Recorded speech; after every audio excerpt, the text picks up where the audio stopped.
What are some of the best sales tips for women? What should you do differently if you are selling through social media? And what are some proven strategies to sell through the DMs on Instagram and Facebook?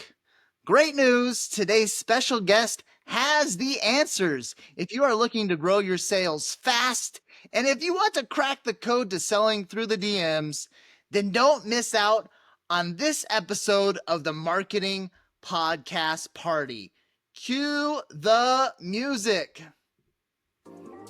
Hey, welcome to the Marketing Podcast Party, the only marketing podcast where you and I party together while discovering big, bold, and wildly successful marketing ideas that can transform your business. I'm your host, Daniel Den. Let's get this party started.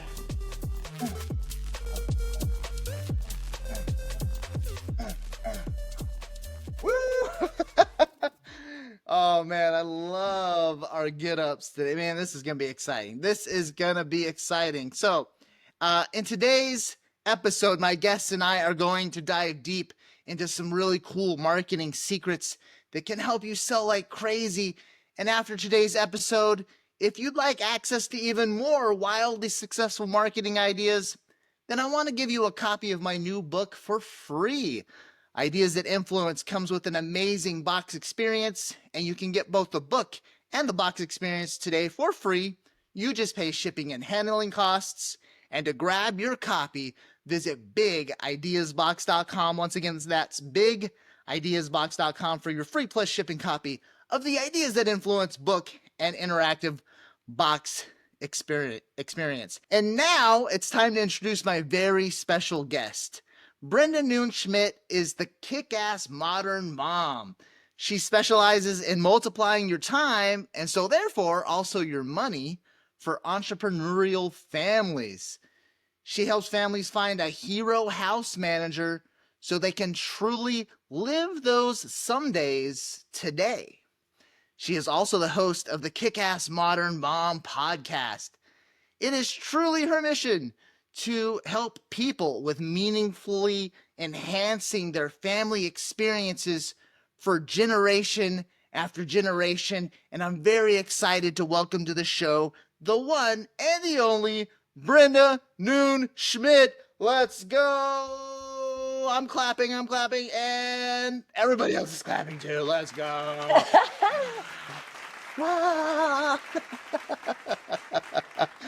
Woo! Hey, welcome, Brenda. I'm so excited. Thanks for having me. So, I mean, the pizza party. We're here for the pizza party. Did you want to, I will get into that in a minute. We'll let people guess while we're doing pizza get-ups today.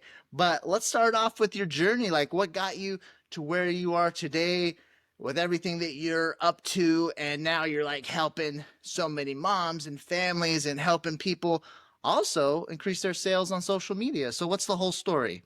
Yeah. So we are a entrepreneur family. That started with my husband as the entrepreneur. I used to work a corporate finance job. And then once I started having kids, I decided I didn't really like working New York Stock Exchange hours from Arizona, because I would have to wake up at like 4 a.m. to get my kid ready to go to daycare and all that kind of stuff. And then my husband with his entrepreneur schedule, going to networking events and all these kind of things in the evening, we were like passing ships in the night. And so I was like, this is not the schedule for us. Our whole thing is that we want to spend more time together. And so I left my corporate job to be a stay-at-home mom. And then as I became a stay-at-home mom, I truly treated it as like, this is my chance to be a kid again myself and do as much as humanly possible, like adventure-wise, alongside my kid. And so one of our biggest goals was like, we don't want to stop our lifestyle once we have kids. We had been dating for 9 years before we even got married, and like we're just adventurous people. And so we're like, we're going to continue our same lifestyle and include our kids in it. Same with Entrepreneur Journey. Where was it that you guys met? What's that? Where was it that you met? Well, that's actually a funny story. We joke that I was a groupie for Mike's band. My husband, Mike, was in a ska punk band in college. Actually, he's back to being in a ska punk band again, different band now. But yeah, now he's also, it's a hobby. He does it as a hobby. And so when he was in college, he was in a ska punk band. He played trombone. Actually, my roommate at the time, her boyfriend was also in the band. So it was really like we met through mutual friends. But the first few times that we hung out was because I was hanging out with the band or going to their shows. And so we joked that I was a groupie for his band, and that's how we met. But yeah, we were like 20 years old. We were youngins when we started dating, and we dated for 9 years, got married, and then we were married for a couple years before we started having kids. And so, yeah, we had like all kinds of a big, long, crazy life even before we even got married. And then we have 3 kiddos now. Their ages 12, 9, and 6. And we truly incorporate them into every aspect of our life. And so now, me being a business owner myself, before I launched my business, I was helping my husband behind the scenes of his businesses. Now it started with one, and you know how it goes into multiple businesses. But so yeah, so over the years, there's just been like this path of all the different things we've done. We make everything into a family aspect. It's like the family is entrepreneur family. It's not just one person in the family that's the entrepreneur. The family are adventurers. It's not just one person who goes off doing fun stuff. Everybody does fun stuff together. And so all of these things have just been so true to our values that everything we've done in our path is all along this line. And so that's actually what then prompted me to begin my business 3 years ago, was realizing all the families that we would mastermind with my husband's companies, just realizing like what a nerd I was about outsourcing and systems in the home. So I take the same principles from business and apply it to the household. And this is like one of those things you think like, oh yeah, all the entrepreneur families out there must do this also, because how else would they exist? And then I realized like, oh wait, no, I kind of nerd out on this, and everybody else is like floundering in this area. So this is where I can help them. And so that was how I started my business, was to help families to automate, delegate, systemize in their households, just like they do in their businesses. So are you telling me it's somewhat beneficial or extremely beneficial to kind of run the family in similar ways to how we run our businesses? Not kind of, absolutely, without a doubt. Your life is easier. It feels like restraining and structure and uncomfortable, but what do we know about business is that structure provides freedom, right? When you put like those little guardrails in place, when you have people to support you, it gives you the freedom to create, to go do cool stuff, to like try out ideas. The same in your home. When you put in those guardrails, you put in the structure, you put in the support that's outside of your home, like you bring in outside support, then you also have that freedom to just go do fun stuff with your kids all the time. Wow. Yeah. So what you're saying is, and this is like an advanced concept for a lot of adults. What you're basically saying is putting constraints, putting rules, putting discipline on things. Actually, it provides you with freedom in a lot of ways. Absolutely. Your freedom doesn't come from nothing. Like, yeah. So we think about like anything that we have freedom in, it's because there's something to keep other stuff out, and there's something to support that to make sure it stays that way. Yeah. You know, to use a super fancy word that I learned just a couple years ago, that's a dichotomy, right? You know, you've but it's like we think about like our routines, right? Like it's like if you have a strong morning routine, it makes the whole rest of your day better. Well, it's not that you have every little piece of your day routine and segmented. It's just that one section of it that then gives you all this freedom for the rest of it. So the same thing in a household. You create little pockets and windows of like strong systems and structure that then all the rest of it gets to be this free-flowing fun time. Yeah. And is it the aggregate of a lot of these systems that at the end of the day, like you have multiple hours where basically you have extra fun time because you're not walking around ADD like? Yeah. Oh, for sure. It's like there's like simple things you can do to like do the major hacks, and then there's like the layering things you could do, just keep refining and refining to then you just multiply your time. You just hack it and multiply it, that your like time expands for yourself. So when did you have, was there a time with you and Mike where everything was kind of like super chaotic and you just started having friends, not friends, kids, and you guys basically were overworking yourselves and just out of time? Oh, Was for there a sure. point like Yeah. that? Yeah. I think it's like when you have, I would say it was like it went from me like he works his business, I had my corporate job, and then like there was a lot of times where if our schedule didn't match up, it was kind of like, okay, then I go to happy hour with my friends until he's off work, or, I go Mm, home and I just watch whatever, TV shows, or I do like, and this was like I had the job where I like clock in and I clock out. And that was one of those jobs also where there's security clearances. So I'm not even allowed to work from home. Like you're handling other people's assets. And so you're like, you clock out, you don't do other work. And so it's like, okay, cool. Like I'm done and I can do anything I want with that time. Well, you go from that feeling to then once you have kids to then all of a sudden, like all that time that then you choose what you do is now like sometimes you choose, but sometimes they choose and it's never the same. Like, you know how this goes as a parent, right? Like yeah. just when you get them used to them being on a certain nap time schedule or going to bed at a certain time. And then they're like, just kidding, we're not doing that anymore. And so yeah, so you start to just feel like you go instead of into proactive mode, you go into reactive mode where you're just constantly trying to like figure out what you're going to do. Like, okay, wait, they're not sleeping. Okay, now they're up in the middle of the night. Oh, now this, now that. And so, yeah, so like all of a sudden it went from me having a lot of extra time to myself to then feeling like I had no time. That was also about the same time like Mike's business, the business is scaling and the demands of him and his time are greater. So he's just home less and less because that was his first business was a digital marketing agency locally. So he would go to an office, he had employees, he's serving local clients, like he drives around town and meets with people, like old fashioned like local business kind of style where you actually like go and meet with somebody for lunch and hand them a proposal and stuff like that, right?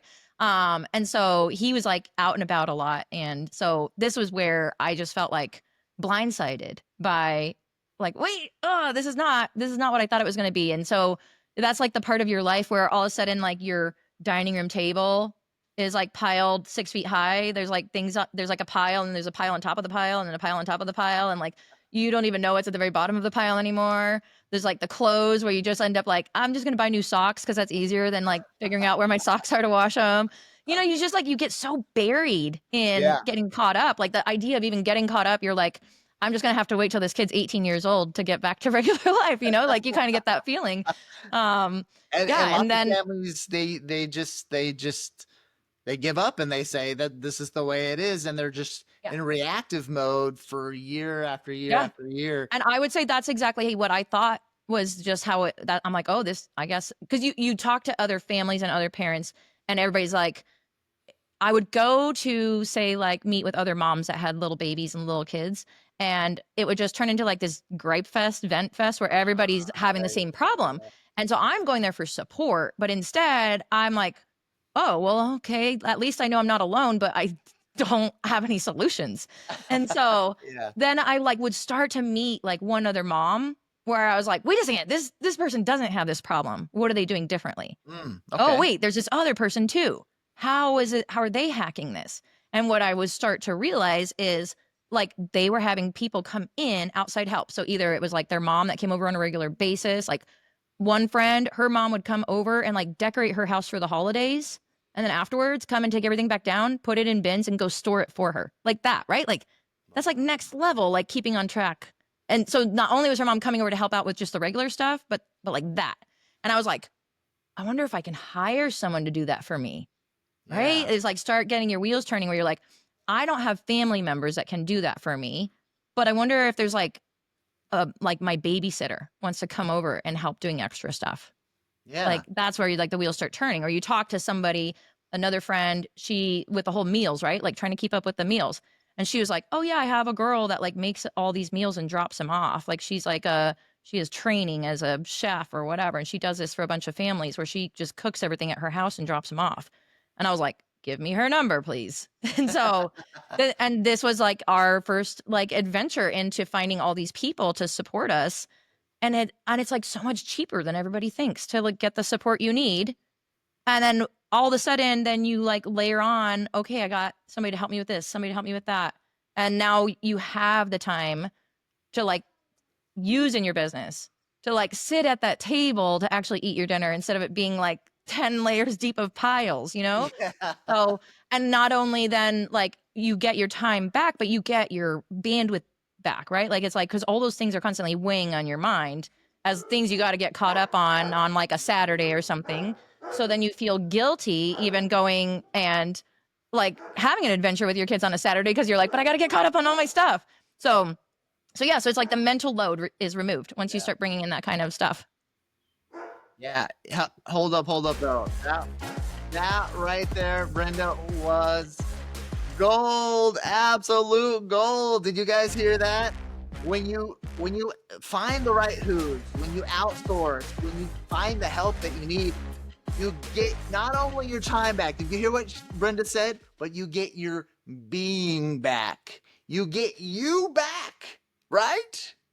That is huge, Brenda. That is huge. Well, that's an amazing story. That's super cool what you're doing right now, helping so many women. And one of the really cool things we wanted to talk about during this episode of the Marketing Podcast Party was specific tips for women in 2025, helping them with their sales. Because I guess with all this time that you've gotten back for yourself and for your clients, you've been able to dive deep into some really cool sales strategies. Is that right? Totally, for sure. And what's interesting is how, like, to give you kind of like the transition into this, how I realize this strategy and how it's successful for me and for my clients is because I'm a mom who works from this little tiny computer, often in my car. I call my car my other office. And so what I realize is the people I'm trying to reach, they are also working from tiny computers in their pockets from their offices in their car. And so I have to do things differently than what all the other people were saying and doing, which is for computers and desks. And so that's how it's like understanding who I am as this mom in this ecosystem of supporting my entrepreneur husband and working behind the scenes of his company. He's at a computer, he's at a desk, he can do email sequences. The part that I could help him with was the part I could do from my mobile office with my pocket computer, you know? So that's the part where my strengths lie. And I then, as I started my own business, which is serving other families, primarily the mom is like a lot of mompreneurs. And so that's where I realized it's like, yeah, they are also working like I work. So I need to reach them where they can be reached. And so like text messages, good old fashioned text messages, right? Like when you go to networking events and swapping information with people, like that, like getting their phone number and actually just texting them, getting them in your CRM and setting up text messages, because I don't check my email all day long like somebody who sits at a desk. I check it maybe in the morning and a little bit later, but then the rest of it's all text message. Oh, I see. So because one of And the your same main with DMs. avatar is women, so you have a lot of tips to help women sell more in 2025. And then you specifically are great at selling to other women, moms. And what you're telling me is that for a lot of these moms, and now I'm thinking to like a lot of the patterns of how my wife does things, a lot of her alone time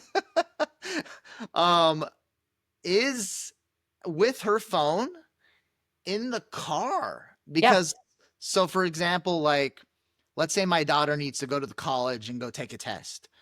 Sometimes it's my wife that's gonna go and help her get checked in to take the test, but then she's just waiting in her car with so her much waiting, phone, right? We women spend our whole lives just waiting in chairs and seats and cars for all the other people that we're supporting, and that's where we run our businesses from.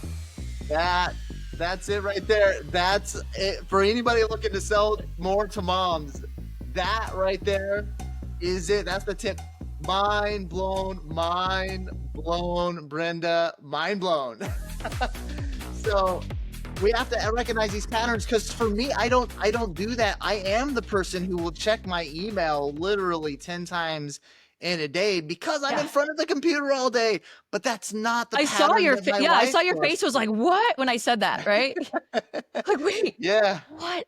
There's so many moms that is like the car is their office. So the car is their alone time a lot of times, because just culturally And A DMs are lot an of times, extension, of the text message, right? So text messages are like the people you know a little yeah. bit closer, and DMs is basically just like the next level of the people that you know but not as well. But it's basically an extension of a text message. And so I call it my internet pen pals. When I'm sitting in the car and I'm Yeah. in my DMs talking to people, I'm hanging out with all my internet pen pals, I call it. And There you so go. there's like, women who live all over the world and some men. I like have messages with the dads too, because it's like about family stuff. But Yeah. definitely the things I post, women relate to a lot because they're living the same life I'm living. Like I'm like posting in my stories about how I have to check my emails. Like, like I just posted this a few days ago, how my kid fell asleep like right before we pulled into the driveway in my car. And I know if I try and move him into the house, he's going to wake up. But I'm like, he'll be a Yeah. way better human if he actually gets a nap. So I don't even pull my car into the garage. I stay in my driveway with the air conditioner on, with my car running Oh, yeah. for an hour and 12 minutes while he naps. There you And so go. I just sit in the front seat, checking emails, answering DMs, basically running my business. So I have a 1 hour and 12-minute time block to work on my business Yeah. while my kid is napping right behind me. I have like calm music playing so it keeps him asleep. Yeah. Right? And so then sometimes I'll have And like you're a just in your CD. office. Yes. Yeah. And I'll do sometimes like an earbud in one ear with my phone so that I can listen to different stuff. And then I do the old fashioned CD in the car or the radio for the kids with calm music to keep Oh, them calm. Right. And so it's almost like there's two worlds happening in this tiny office. And that's so, interesting. right. And so it's like, so I'm like in this little bubble of work, but also in my bigger family role, my mom life. Yeah. But I'm like, and this is where, and I was just talking to my EA about this today. I said, this is the reason why I have to leave myself all these breadcrumbs is because I don't always get to close loops because maybe I think he's going to nap for an hour in the car, but then all of a sudden he wakes up. So the thing I was right in the middle of completing a task, I don't actually get to complete it until like later that night when the kids are in bed or something like that, right? So I got to leave myself clues all the time. Screenshots. I do tons of screenshots all the time Oh, to remind myself where to go back and pick back up where I left off. And it's just like all on my phone. But yeah, so we can get into some strategy now about DMs specifically, like Facebook Messenger and Instagram DMs. That's like my jam. I love both those places. yeah, for sure. I'll just add to the narrative really fast so that everybody really understands. Like, so if you're looking to sell to moms, this is gold. Lots of us marketers don't understand this. Lots of moms that try to sell to other moms don't understand this. They might think that they're living in their own paradigm and that's just them that's always at their mobile office inside of the car. But so at times, as a dad, it's my turn to take the kids to soccer practice. Okay. Yeah. But I specifically have so many tasks that I habitually do on my computer. I don't go to that soccer practice just with my phone.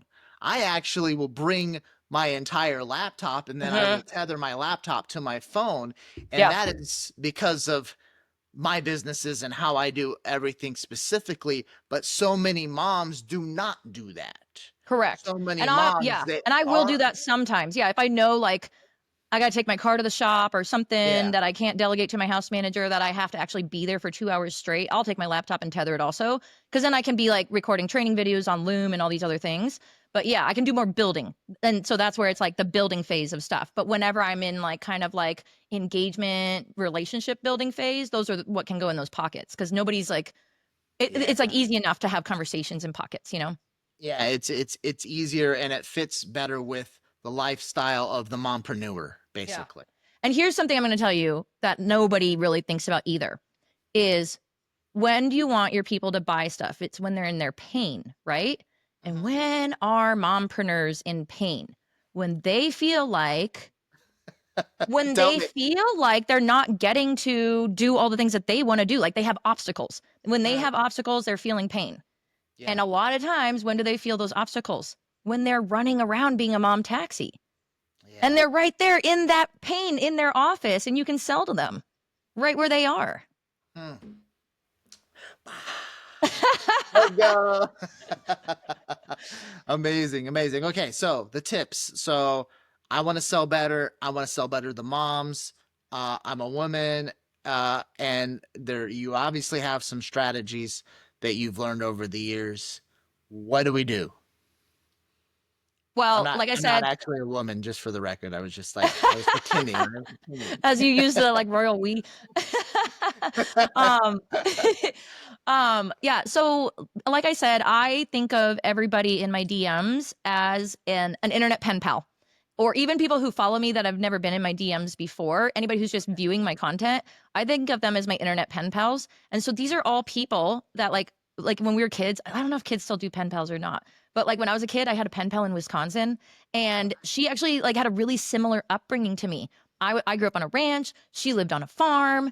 Like she spent a lot of time at her grandparents' house. So did I. We would write each other letters from our grandparents' houses and like tell each other about Wisconsin farm life and Arizona ranch life and you know, just like all the similarities and just teaching each other about ourselves.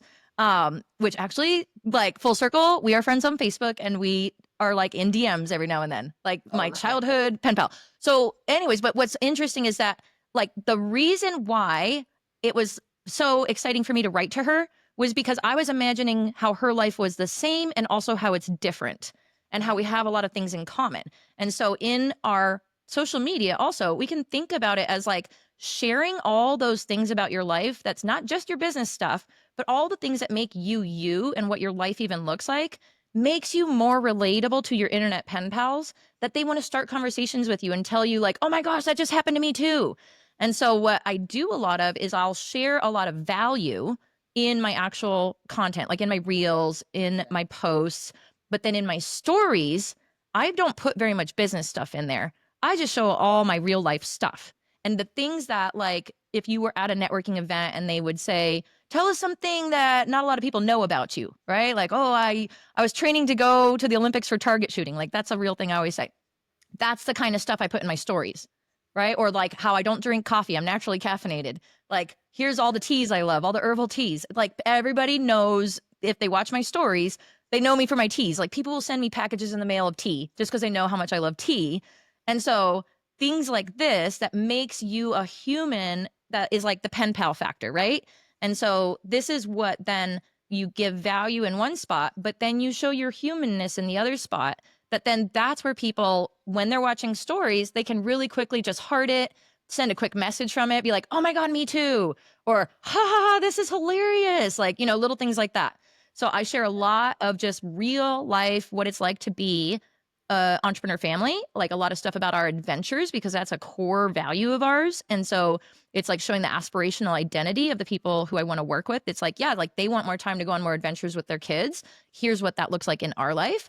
All the things my house manager does for me. I'll take pictures of like the beds all nice and made, you know, like my chef, the food that she makes for us that I'm like, all I have to do is like press this button and I'm going to have dinner tonight because my chef made this for me, you know? So sharing all of what that life looks like so that they get a peek into what it could look like for them. So this is like the things I put in my stories, and this is where the conversations start, because like you'll look at your post and you'll be like, I don't get a lot of engagement on there. It's like, that's okay. That's just to kind of like let them know what you do. And then over here is what you let them know who you are. And they're not going to buy your thing for the thing. They're going to buy the thing for you. Like if they like you is why they buy it. So let them get to know you. And so I just look at everything as like, okay, what do I want to like write about to my internet pen pals? Like, what do I want to show them? Like, what's the story I tell them through pictures? And that's where I get so many conversations started with people. And it's about stuff that's unrelated to business at all, but it starts to nurture a relationship that then you talk to them for 6 months about your kids taking naps in the car, that eventually they're like, hey, so tell me about this house manager stuff. I see you post about it a lot and like it sounds kind of cool. Nice. And so then it like, you know, they start to realize like, yeah, like I believe you. You're not just selling something, you're actually living the life that you say you want to help other people with. I believe you, I trust you, I feel like we're friends. Tell me more about this. And then it's like if they want to work with me after that, I tell them what my programs are. And like if they want to work with me, again, they're buying it because they want to spend more time with me. They're like, cool. So then we hop on calls together. How often? And I get to hang out with you in real life. Well, like on these boxes, right? These like real life boxes. But yeah, so then it's like, then it's like basically then now they were on this version of not paying because they're just looking at my content to now like, okay, I want to pay you to hang out with you, like have a deeper conversation together and get to know you even more. And then you help me with this stuff, right? So that it's like, if we look at it as like, this is just the grown up version of us still being kids and making friends with people from far away. and like how can we nurture those relationships? And my other favorite way to do it is like I freaking love dad jokes. Oh my gosh. Like that's my favorite thing to post in my stories besides my life and what's going on in my life is like stupid, corny jokes. Like all the crazy stupid memes, like borderline inappropriate ones sometimes, like cactuses that look like they're parts and stuff. But like, yeah. So like stuff like that. It's like, because, that starts conversations sometimes even more. For some people, the humor starts a conversation a lot faster than the life story kind of stuff. Like if they're feeling like they're in like a lot of pain and your story is confronting their pain, the joke gets them out of their pain. And then they want to talk to you. This is super interesting. I have a question kind of about this conversation funnel. I get it. Ooh, I like that You, term. you use your posts to let them know what you do, and they don't get much engagement, but your stories, on the other hand, that's the connection piece. That's the Yeah. conversation starter. So when it comes to like, all right, this week, let's say I'm putting out like a few dad jokes, and then I'm talking about my life and talking about my current adventure. Like, how many new conversations are you getting started with like your followers every single week? Or do you have goals around that? Like what does that look like with how many conversations you're trying to have with people each week? I mean, I like you said that you check your email all day, every day. This Uh-huh. is now like my DMs is that for me because the amount of people responding to stories or even out of the blue, like not even responding to a story, but just like sending the DM because they saw something somewhere else. And then they like, I've been meaning to talk to you about this. Right. And like sometimes they respond, they like use the reply button on the story, but it's not even Yeah. about that. It's like this other thing that they've been meaning to talk to me, like ask me questions about, right? Yeah. So now like I will get to where if like I don't check DMs all day long, by nighttime it's going to take me like an hour to get through all my DMs, and I reply to everybody. I like, like if I post a funny dad joke and they reply back with just a laughing face emoji, I will still even reply to that.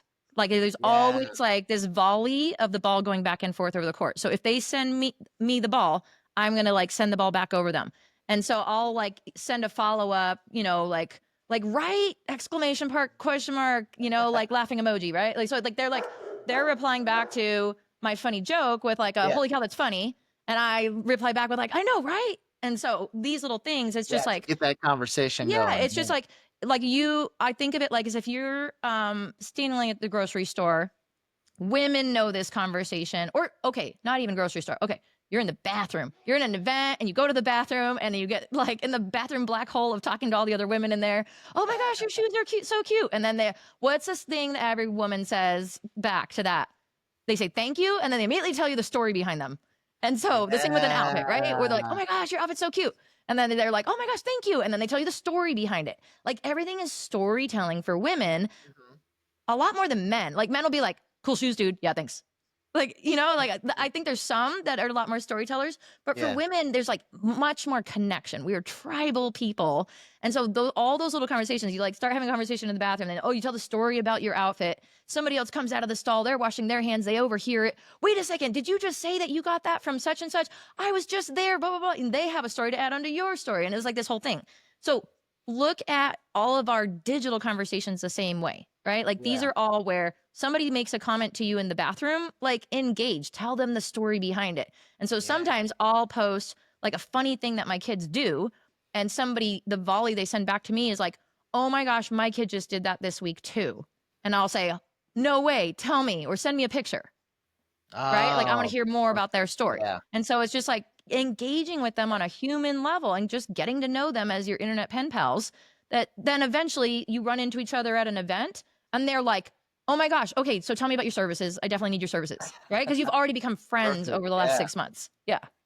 H to H, human to human, not necessarily B2C. Even though you're a B2C business, you're more of a human to human. You're looking to form those connections. So once you form those connections, do you patiently sit around and just wait for them to start asking you about everything that you do, or do you nudge them at times? So my favorite thing to do is just drop like everyone knows I do house managers, right? And the house managers is really just the vehicle that I use to catch people's attention into hacking their time. Yeah. Like that's the end goal is everyone wants to hack their time so they can make more money and make more memories. But the house manager is a vehicle to that. And that's like, wait, they perks our ears up. Like, what's this house manager thing, right? And Yeah. so I like to just drop little house manager seeds everywhere. That does the planting for me. And so like sometimes when I reply back to somebody, like especially if it's about the aspirational identity kind of thing, then I could be like, I know my house manager is the best. I don't know what I would do without her. Okay. Right. So it's just like looping back in the Yeah. thing that I do. And then, or Yeah. even in the posts that I share, another, like sometimes I'll reshare. There's a couple people who do talk about house managers out there. It's not part of their big business. Like they like their business is scaling other people's businesses, but then they have little nuggets sometimes where they say, here's this other area that you should be looking at, house managers. And then I'll take that, like Hormozy, right? Hormozy will make stuff talking about the Yeah. home. Dan Martell, one of my favorite authors, like people will talk, Rabia Avubala, like all these people, they'll talk about house managers as being a key piece to them being able to scale. And so I take those little tiny snippets of their content, I reshare it with like my take on it. And that's another thing that I'll put in my stories where then it like, you know, is reinforcing my thing without actually me just sharing my content all the time, like me sharing a reel. You're really opening my mind to my lack of communication with people. Yeah. But it's And really it's like, smart. and just It's tying like, things back too, right? Like when I post yeah, an actual post, I love, you know, which posts get the most engagement is all the family photos of us on vacation. Of course, it's yeah, human. And yeah, so what I do though is I'll make the headline say, like, you know, the hack to multiplying your time to go on more vacations with your family, right? Like it's like yeah, tying it all back to why I'm even sharing that picture to begin with is yeah. because it's all part of this big vision I have for my family and other people's lives also, and like how I want to help them. And so putting all your like I remember somebody used to be like, oh, it's supposed to be 80% your business and 20% your personal life. I say every time I share posts on my Yeah. personal life or reels on my personal life, I still loop it back to how it applies. So Yeah. I'd make it basically everything is 100% about my business. Like I like weave in something about it. So Yeah. it's not like, okay, great, your family Christmas photo. I will still talk about how my house manager does all our gift wrapping for us. And so every post I make, whether it's a personal post or a business post, has an opportunity to talk about the thing I provide value in. And so the same thing, like in your stories, you can add just like some quick little captions, like your kid's napping in the car and you're answering emails, but then you can also be like, out here answering emails while my house manager's doing my laundry inside, you know, like little Yeah. snippets like that, where you just drop the seeds. Drop the seeds. Yeah. Mm-hmm. And so if I'm like, let's say you take a picture of the amazing meal that your chef put together for you guys, and I'm like, oh, that looks so good. Then your seed would be something along the lines of, yeah, I'm so grateful for my chef. She's amazing or he's amazing, and they do such a great job. And I just feel so blessed that they're in my life. Like you'll just Yeah. say that, and then I'll be Like like, and then something that's not too pluggish sounding, you know, like I might say, like for instance, this is real life, something I've responded with is so when our chef started working with us, we gave her a bunch of keto cookbooks and we're like, work your way through all these keto cookbooks. We had 3 keto cookbooks. We're like, make all these keto recipes. And so over the course, she makes 3 different dinners for us every week. She picks out 3 different recipes from those books. We try all these keto recipes. Some are not good. Some are amazing. We add them to the yeah, favorites list, whatever, right?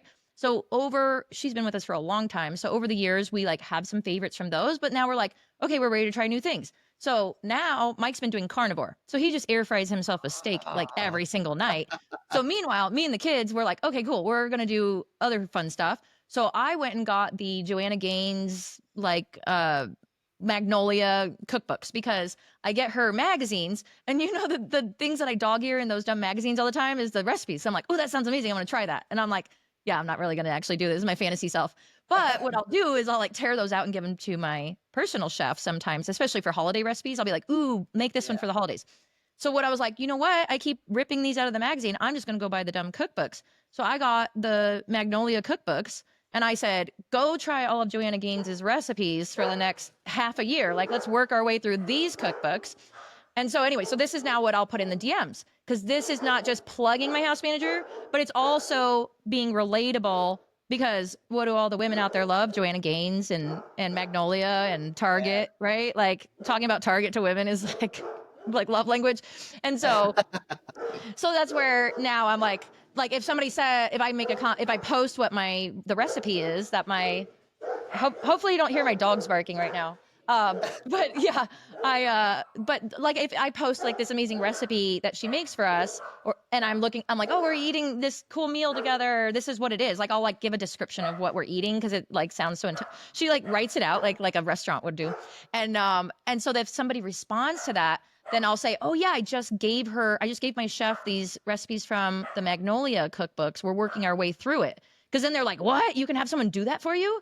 Make all of the Magnolia recipes that I also have been dog earing? Like this is a common experience for the other women is they look through magazines, dog ear recipes that they never make because they don't have the time. So the idea that somebody else could be doing this for them, that they could actually try all these recipes for once, like, so stuff like that, like making it where it'd be like the bathroom conversation. I don't know what it is for men. You don't have the conversations in the bathroom. That's weird. Like you don't want to look at each other at a urinal, but you do like coffee shop, right? Like you're at a coffee shop, you have a little like meet the stranger kind of conversations. Business dinner. I don't know. Yeah. Networking event. Yeah. Yeah. So you wouldn't want to do like if somebody like if you were at a coffee shop and somebody saw you wearing your pizza outfit right now and they were like, cool pizza outfit, and like you wouldn't like flip it to like super strength of like, yeah, I do this amazing podcast and blah, blah, blah, blah, blah, like where it sounds really pitchy, right? You wouldn't say that. Right. But you would have whatever the conversational version of it is like, oh yeah, I just got done recording a podcast episode with my friend and we both wore pizza outfits. Like you do like the like slow marketing kind of version, like the mild conversational version of it. And then it's like the thing that makes them want to ask more questions. Because if it's like you come on too pitchy in response, then they are like, okay, cool, whatever. Like, sorry I asked, right? Like same in DMs. You don't want to do that in DMs either, where they're like, oh, here it goes. They're going to sell me. It's the fine line. Yeah. Just keep it conversational. Like think of them as the person that you meet in a coffee shop that you're just giving them clues and letting them ask more questions if they want to. Perfect. And then obviously once I ask one of the right types of questions, then do you just share all the details or you ease into it? Yeah. So like this is a part where all sales, you have to honor other people's sales cycle, right? Some people are fast decision makers. They need very little research to make a decision. Other people need to do a lot of research, need to really get to know a person. So you have to honor that that's different for different people. And so that sales cycle is going to be different for different people. So some people, they just happen upon your page, they binge all the content and they get in your DMs. They're like, holy cow, tell me what you do. And I'm like, yeah, I give them a little bit of information and I say, hey, let's hop on a call. I'd love to answer all your questions. And I send them my calendar link. And then the trick to the calendar link is keep it a short meeting to begin with. Because they don't want to go into it being like a 1 hour sales call, right? Like where you're like everyone's used to this, like selling through the DMs, where it's like, it feels like, right? You get like friended somebody on Facebook and then you're like, oh, I like what you're doing. And you're like, oh, thanks. And then they're like, do you need help with something? Here's this, right? And you're like, oh, okay, now I see why you friended me because you just wanted to sell me shit. Yeah, right? Exactly. Like we know that. But then when the person actually is like, hey, I love what you're doing. I think my sister would love it too. I'm going to share it with her. And it like starts with that, right? And then it just keeps going little by little by little. And then eventually it's like, oh, hey, by the way, I was just thinking about you while this, if it turns into this like natural conversation to get on a call, that's like the best way to get someone to actually get on they actually book it. They actually show up. They don't get that like, oh, they're selling me something. And so do you schedule those for like 20 minutes? Is that your magic 30 minutes number? is the maximum. And I'll say, and sometimes I'll even say where I'm like, here's my calendar. Like, they're 30-minute time blocks, but we probably won't even need that whole time. That's what I tell them. So that way they go into it not feeling like it's a big commitment. Yeah. It always goes the whole 30 minutes, like, cause it becomes a fun conversation, right? Like you like chat with them and they're like happy to be talking. And like, they like genuinely happy to get to know you. And so like once they're on the call, but you got to make just like kind of like remove the barrier to entry, remove the obstacles to don't make it feel intimidating for them to even have a conversation with you. And then the other thing that's amazing is before you even get to the book a call situation is Yeah. audio messages. I love sending audio messages on Instagram.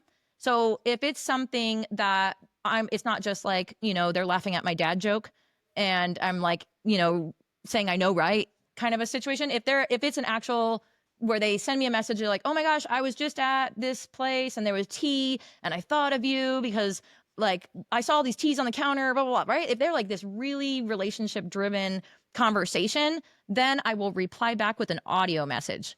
And I'll be like, oh my Nice. gosh, that's amazing. That's so cool. I would love to go to a place like that, blah, blah, blah. Like, you'll have to send me pictures, like I'll answer like a friend would answer. And so like your voice carries so much more of your personality and your energy than the words in the text. And so, and for them, it feels like they open a present when they open that audio and they're like, right? Especially if this is somebody, like if they really look up to me and I send them a personal message on audio and they feel like, oh my gosh, Brenda's talking to me. Like this is definitely not a many chat. This is not a bot. Like it's truly her and she's truly talking to me. This is not like a recorded thing that applies to everybody. It's very personal. It feels good to them. And it feels good to leave those messages too. Like I love like recording the message and genuinely like getting to know them more through it. So stuff like that can be like your next step. And so again, there's no set formula that you're like, send 3 of this type of message first, send 1 of these emojis, then send an audio message, then a follow up with this, then a link, right? There's no formula. It's a But these are natural like, go with the flow. yes, exactly. But these are all the tools that are in your tool belt. And you read the room and like you can kind of tell what their sales cycle is. And you pull the tool out that they need based on how they respond. Or even sometimes you can tell a lot by their content that they're posting also. You're on Instagram, you're on Facebook, you can see the stuff that they post. If their stuff is like really deep thinker stuff, they are probably going to be a more deep thinker buyer. They don't need to be pushed into stuff. If they're like, you could just tell they're like everywhere, all over the place, excited to, I'm trying this week. Now I'm trying that week. And then, right? They're like a fast moving person. You can probably move faster with them through the sales cycle. So you can kind of read from their content the ways that you can engage with them best. That makes a lot of sense. Now, on these 30-minute calls, is it very conversational and then you just make a soft pitch at the end? Is that generally what happens? Yeah. So I go into these with the idea that this is a discovery call and that maybe by the end, then they actually want to find out all the details and it turns into the sales call. But maybe it's just discovery and they're just like trying to find out what house manager would even look like in their house. Like they're just trying to consider, like this is brand new information to them and they're just trying to wrap their brain around it. And so you got to give them time to kind of go back and like exist in their environment and be like, yeah, I would hand that off. I would hand that off, and like really start to imagine what this would look like in their life. And it's a personal space. So it's a personal decision. It's a little different than business. Business, you're like, okay, I'll take a chance. Let's do it. Because if it's crap, we'll like abandon it and we'll do something else. In your house, you don't want stuff to go to crap. You're like, well, it sucks right now, but I don't want it to get worse. I want it to get better. So the risks feel greater there. So they just might need more time to consider this kind of stuff. So for me, the thing I am selling is a more personal thing in their home, like the solution, right? Like it's like this vehicle of house manager, whereas somebody else who is maybe selling something that has to do with business, like maybe they don't need to give that person that consideration time. And so it's again, like I go into it very conversational. A soft pitch. Yeah. So I go into it very conversational. And the price matters too. If I'm trying to get you to spend $500, it's one thing, but if I'm trying to get you to spend $10,000, then maybe we need a longer sales cycle, right? Yeah. And it's like you'll get the people who I go into those conversations and it's just like, again, it's like meeting someone for coffee that a friend told you, oh, you got to meet my friend for coffee. And then you sit down and you're like, first it's like the chit chat about, oh, what kind of drink did you get? How do you take look at this environment we're in, right? Just like the kind of warming up to like getting to know even what's safe to talk about next. Then you go into then I just love asking questions. I'm like, so tell me about you. Like, do you have kids? How many kids do you have? What are their ages? Like one of the best ways to get other mompreneurs talking is I say, what are your kids into?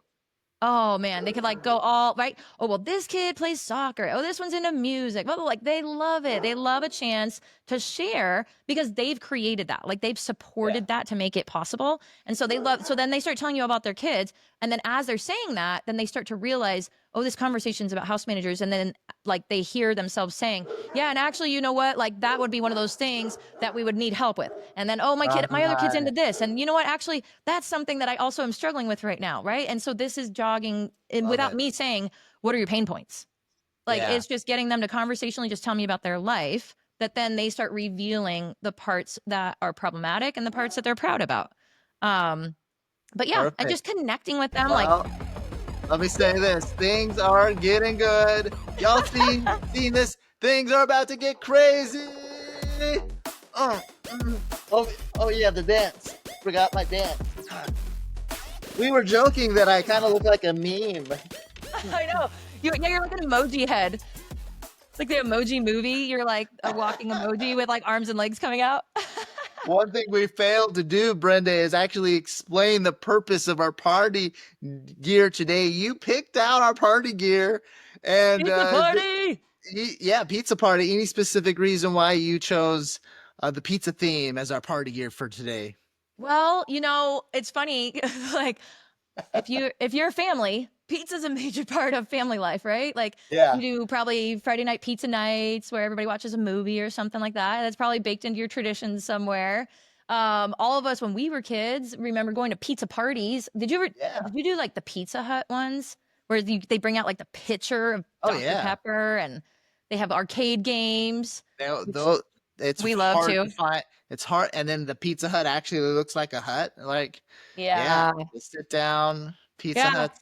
Those are dying off, unfortunately, but those were fun for sure. I But and then know. I remember it was like today we're like so spoiled, right? It's like you want to eat like you get as many slices as you can stuff in your mouth. But when I was a kid, it was like everybody got one slice. I know. Yeah. And it was like so good. It was like, oh, that one slice was so Yeah, tasty. it was. It was like, yep, that was I know. Actually, we did we went I took the kids to a birthday party recently that was at like a mini golf place and they serve Mhm. pizza. And it was like one of those things where if like you want to order extra ones, that's not their thing. They're not a pizza place. They're like a mini golf place that just happens to have pizza. So you got to wait a Yeah. really long time for it. And so they were going to run out of pizza, but they're like, well, this is going to cut into our like laser tag, like go-kart time. So Yeah. like, do you guys really need more pizza or should we just go play? And so, yeah, it was like one slice for everybody. Yeah, exactly. So I get it. The theme makes a lot of sense today. It's like the memories along with everything, the experiences with our family, which is what you're helping your dream customers build more of, is those experiences with family, getting more of their time back. Let me ask you this: when it comes to the sales process and everything, um, you actually told me pre-call that you were able to help Mike with some of these strategies, and that in one of Mike's businesses, he was able to do over $1 million, and you were able to help him with some of these specific strategies.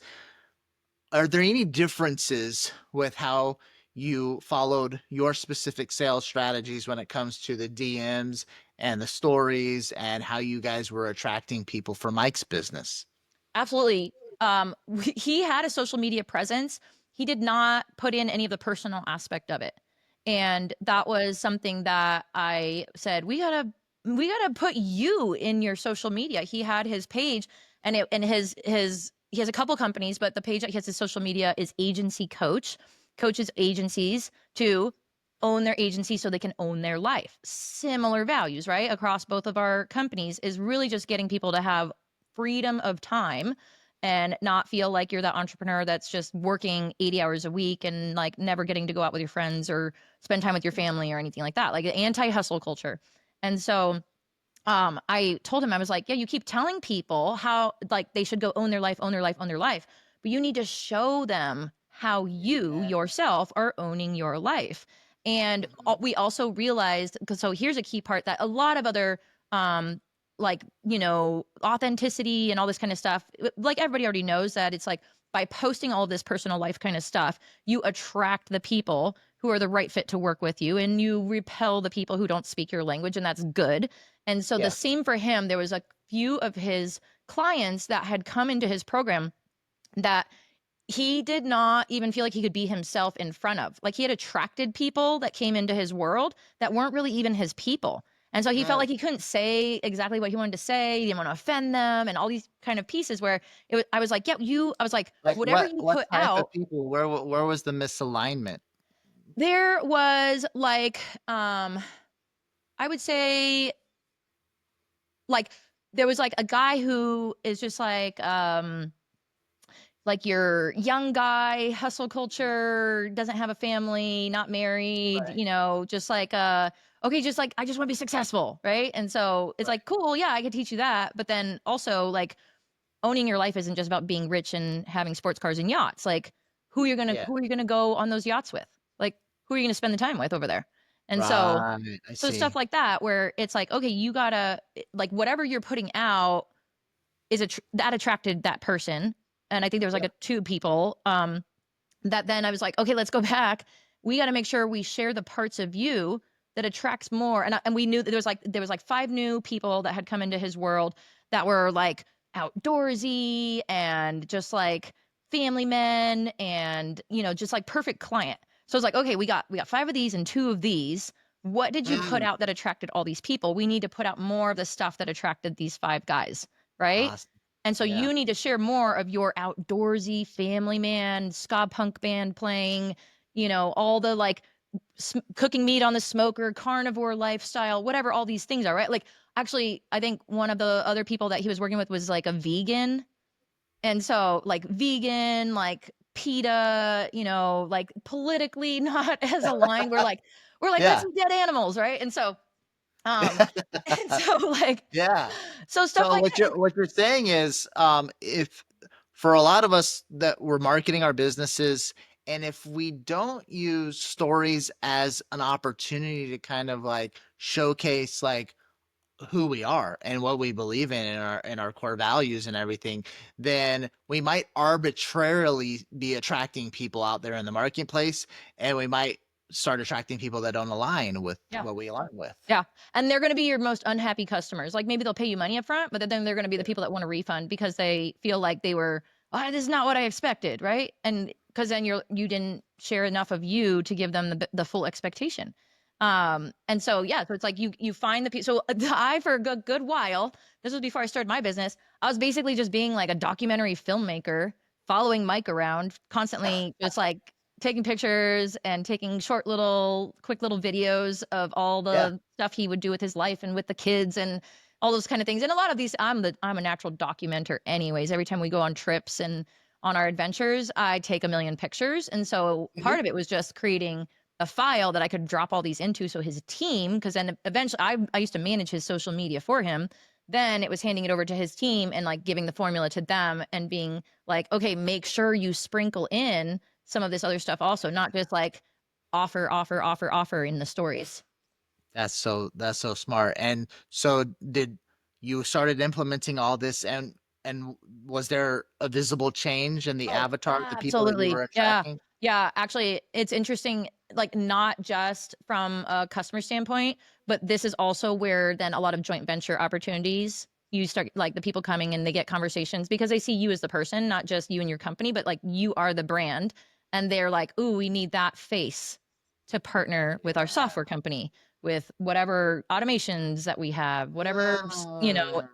AI bots, whatever. So there's like starts to be a lot of opportunity for collaboration Yeah. because there's humans behind those companies too, and then they see your face of your company as something that could well represent their audience as well. I see. Because I mean, there was a pretty big whale that you guys got Well, that one attracted was your already way, in right? place. Yeah, that one was already in place before, but it had kind of like subsided, but it did reinvigorate it for sure. It like got people's attention that they're like, oh yeah, that's Mike the guy, and we like him. So let's get Yeah, back in he's conversations with Mike's what the we can do family together. guy. They care about Yes. the family, and Yeah. you're Russell Brunson type, and those type of people. They're Yep. family Family people also. oriented Yeah. as well, and so a big alignment Yeah. there. So For sure. Yeah, it does. It like wakes the giants that already knew they liked you, but it reminds them why they like you. Ah, man, no, so many insights, so many tips. I wish we could go we could easily go for 2 more hours. We could Rogan this But and just go for 3 hours, you know, like, we definitely could. And I have questions we didn't even get to get to. But I will let me ask you this, and then we'll close with your call to action and mhm. everything. So, what tips for women, sales tips with this whole process and everything? Uh, w- what else? Like, is there a mistake we should avoid, or is there one more last tip you want to share that's going to help us the most and help these women the most sell to other women out there? I say if you are a woman selling to other women, make sure you have coaches who are women because they Mhm. understand how to market to other women. Also, if you are marketing to moms, whether you're a mom yourself or you're not, like maybe you are a guy and you're marketing to moms because that's what your product is, make sure that you are in masterminds, communities, places where you're learning that language. And then if you are a mom yourself, make sure you have mentors who are also moms because they know these types of tricks to get you further along. Like you can go join every mastermind held by a dude and they're like, you know, like you're saying, like you're like, I would have never thought about all these things. And so they're going Yeah. to keep telling you to do things the way that they do them because it's been successful for them.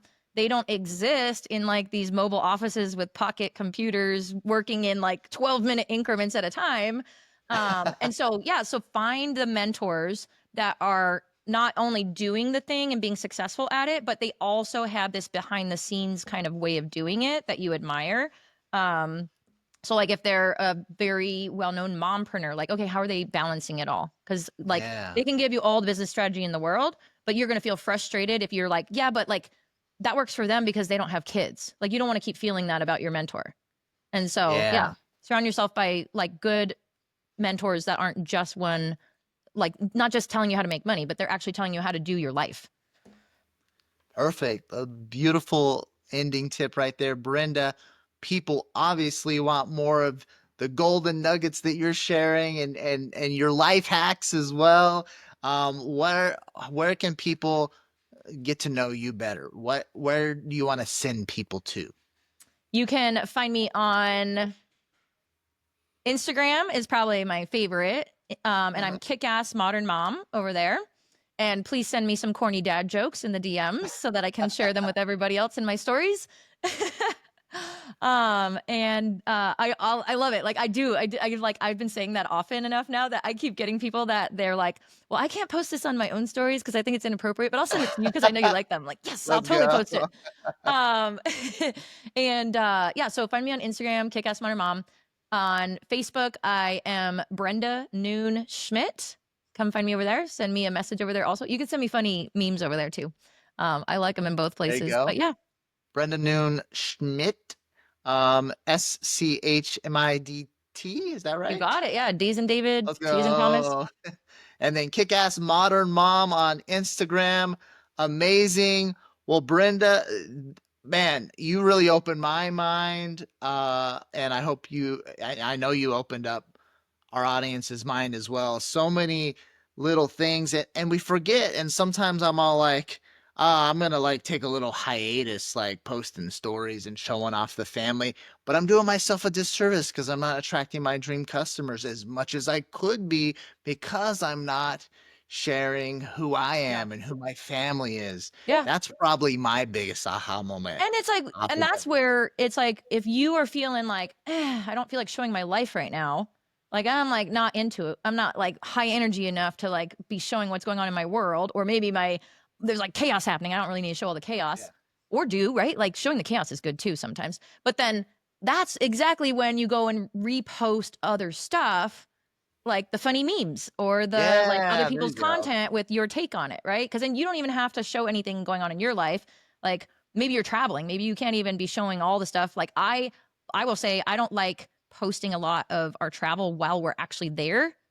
I Yeah. wait until after the fact because I'm like, I want my privacy. I don't want people going and like finding me on my hotel vacation, right? Like Which is a thing that does happen, right? yeah. So I'll wait until after, like I'll post little bits, but I don't actually give too much until I get back. But in the meantime, that's where I'll be like, funny meme, funny meme, funny meme. Yeah.